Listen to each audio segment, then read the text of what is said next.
Hi, my name is Chantel. Welcome to my channel, Just Shanny 101. This has been an interesting week, an interesting 2 weeks, and I'm pretty sure you all know what I'm talking about. I personally have not seen the George Floyd video. I didn't see the murder, and I honestly couldn't bring myself to watch it because I have gotten to a point of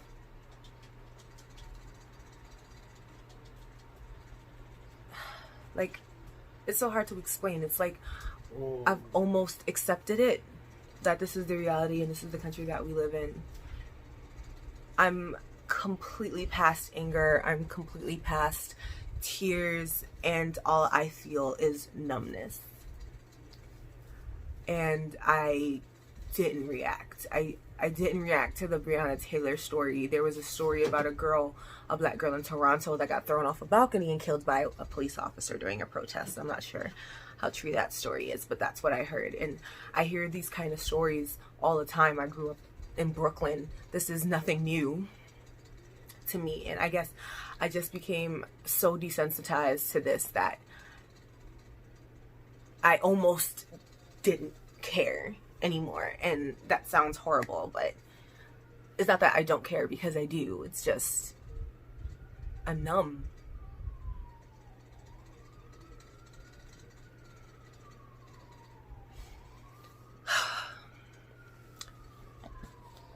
But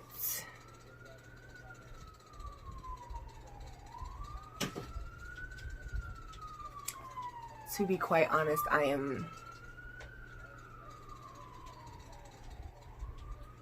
was extremely discouraged and still very disheartened by everything that has happened. But I did find a little piece of hope. I went to my very first protest, and it was really uplifting and really encouraging and peaceful.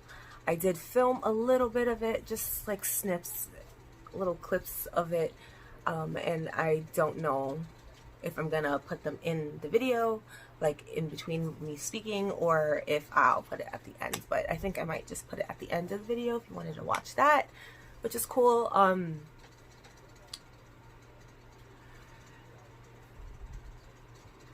It's upsetting to me that I'm so used to hearing these stories, and I'm so used to being wary of the police, that this is just another thing for me. And it shouldn't be another thing. I should be furious, which I am. I am angry, but I feel like maybe I should be angrier. And I'm not. One of my friends said it sounds like I've given up. And I think he's probably right that I did. But so much has happened in the last 2 weeks that kind of lit like a little fire in me. My younger brother had a little girl, and she is absolutely beautiful, and I am completely in love with her. And I couldn't help, when I was at that protest, thinking about what her life would be like if that was my brother on the floor with someone's knee on his neck. I have another younger brother who is training to be a minister, and he has such a good soul and such a sweet heart. I worry for them every single day. I'm afraid when they leave the house, because they like to wear hoodies and they like to buy snacks and eat it on the street. And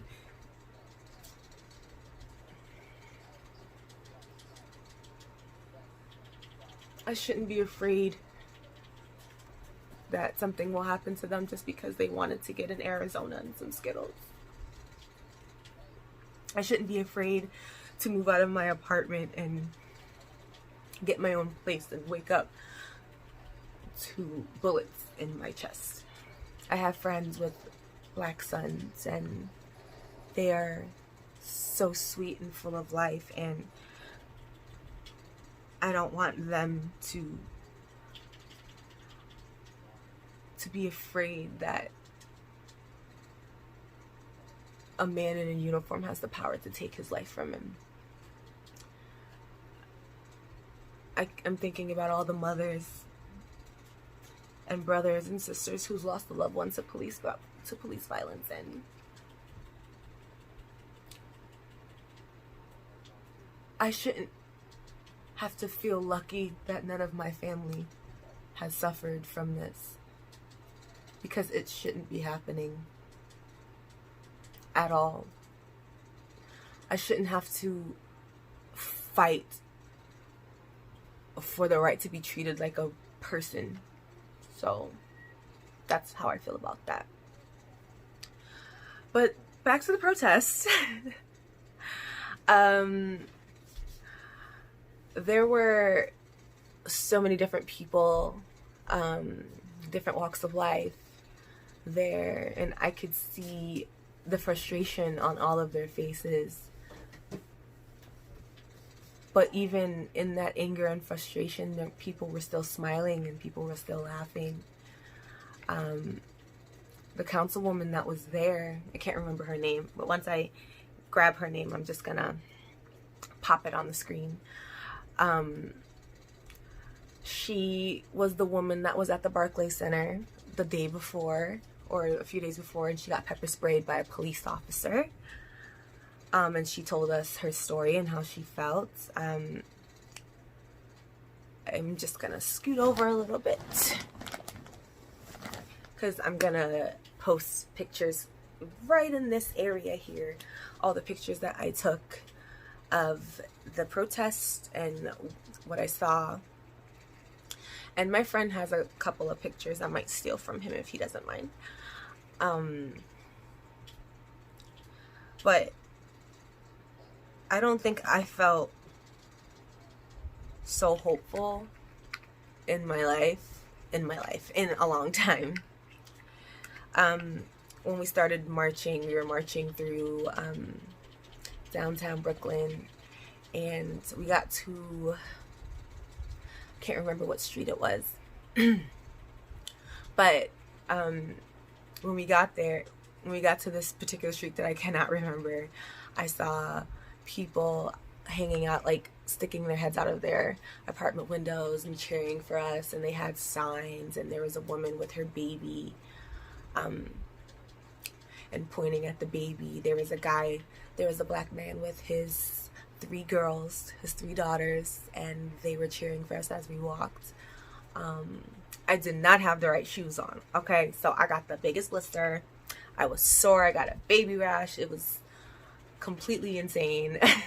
We walked so far. I don't think I've ever walked consistently like that without stopping. And it was only about 6 miles, but I don't exercise, so I need to get on that. I just felt that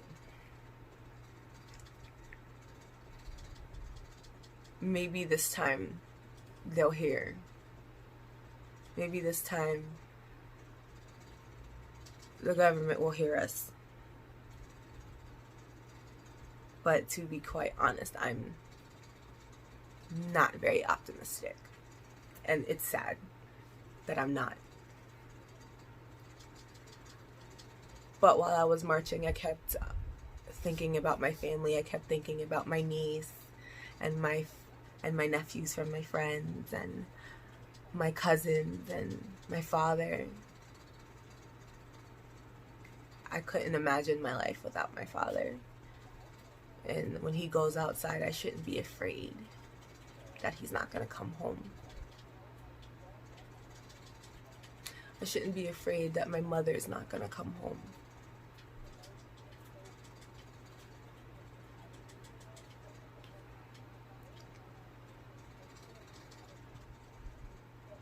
I wish that saying that I matter was enough. It's not enough. I need other people to realize that I matter too, and that my family matters.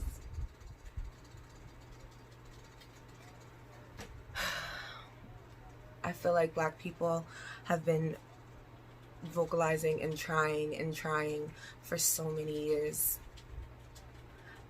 to get the help that we need to end police brutality and the systematic racism that is so deeply enrooted into this country. I will say that I am happy that other people are starting to wake up and other people are starting to vocalize their frustrations. Not just Black people, but white people and Asians and Middle Eastern people and Indians and the whole world pretty much. And I feel like maybe something is gonna get done. I feel like things are getting done, but who knows how long this is gonna take and how long this fight is gonna be. But I marched with my friend, and I was thinking about my grandma who marched in the civil rights movement with my grandpa.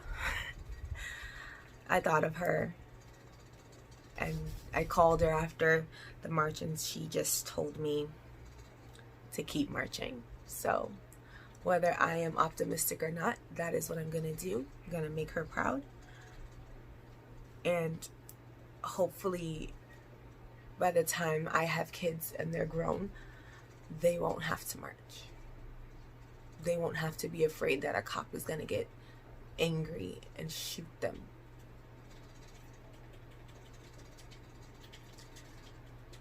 Or if a cop does commit a crime, that they will be punished for it. That is my wish. That is what I hope for. So yeah, it's really all I got right now. So thank you guys for listening.